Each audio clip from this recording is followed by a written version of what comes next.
History of Me by Adrea Theodore. I was the only brown person in class. So when we talked about slavery, I could feel every eye staring at me behind my back.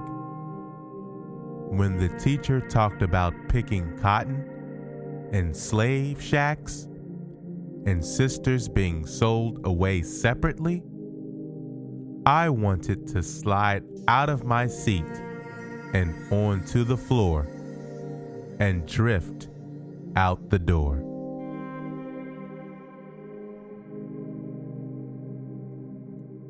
My mom had told me before that her great-great-grandmother on her mother's side was born enslaved. But she died young, so we didn't know much about her. And so I should be grateful to go to school and learn. I loved to learn, but I was the only brown person in class when we talked about the struggle for civil rights in America, and Martin Luther King Jr., and marches, and police dogs, and water cannons. On the playground, some girls giggled and whispered and giggled some more and pointed at me and looked away when I looked at them. I wanted to slip off the swing and seep into the ground, not making a sound.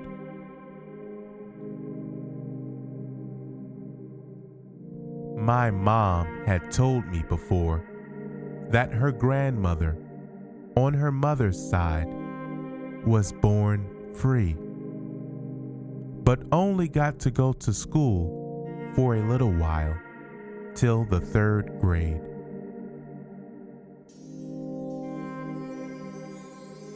And so I should be grateful to go to school and learn. I loved to learn.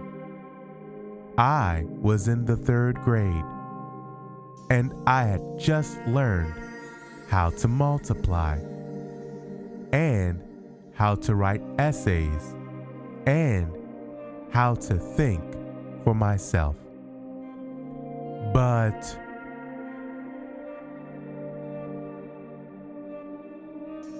I was the only brown person walking home from school with a violin case in my hand when that boy rode by on his brand new bike and barked at me.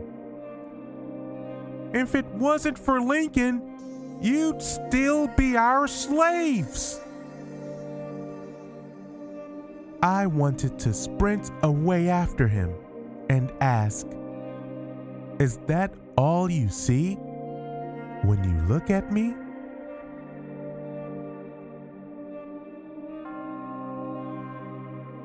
My mom had told me before that she grew up in the South, and everyone in her school was brown like me. She saw whites only everywhere. She wasn't mad. That was just how it was. She wanted to be a nurse. She couldn't go to school for that. So she moved up north.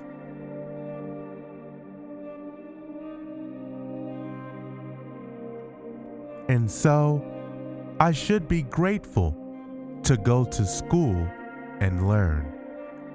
I loved to learn. I loved science I became a doctor who writes poems and loves music.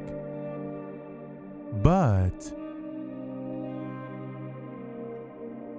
my daughter was the only brown person in her class when they talked about slavery and when they talked about civil rights.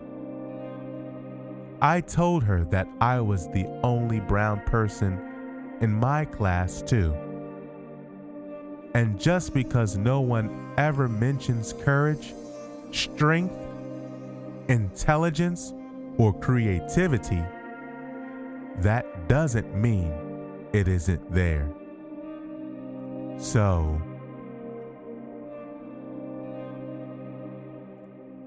she shouldn't slide to the floor or seep into the ground.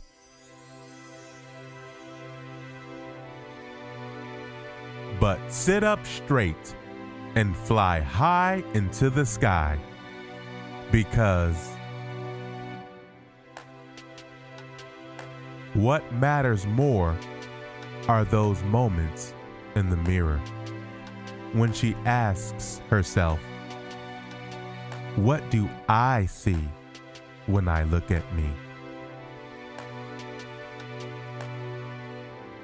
And when she does, I hope she will see that she is free to be anything she wants to be.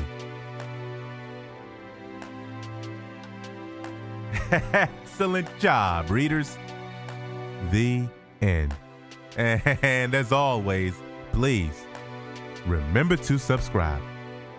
Also, please visit our website at itsreadingtimekids.org and check out our new merch. Thank you.